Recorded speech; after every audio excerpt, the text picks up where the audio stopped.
বর্তমানে কোনটা হারাম এবং কোনটা হালাল নাম দেখে, নাম শুনে বোঝা যায় না। এমন একটা সময় ছিল যখন আপনি নাম শুনলে বুঝতে পারতেন এটা হারাম। আপনি হয়তো মদ খাচ্ছেন, কিন্তু নাম দেওয়া হয়েছে কি এনার্জি ড্রিঙ্ক। আপনি হয়তো সুদের কারবার করছেন, সেটাকে হয়তো নাম দেওয়া হয়েছে ইসলামিক ফাইন্যান্স। আপনি হয়তো সিনেমা দেখছেন, এটার নাম দেওয়া হয়েছে কি ইসলামিক এন্টারটেইনমেন্ট। আপনি হয়তো হারাম কোনো গান শুনছেন, কিন্তু এটার নাম হয়তো দেওয়া হয়েছে ইসলামিক নাশিদ। আপনি কোনটা যে হারাম এবং কোনটা যে হালাল on the basis of name and nomenclature, নাম আর টার্মিনোলজি এর উপর ভিত্তি করে আপনি বুঝতে পারবেন।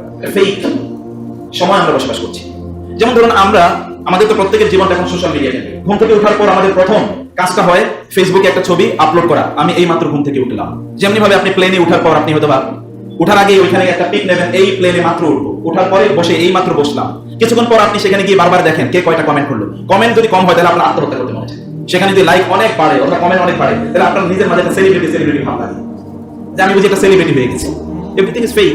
একটা ফেক সময় আমরা বসবাস করছি।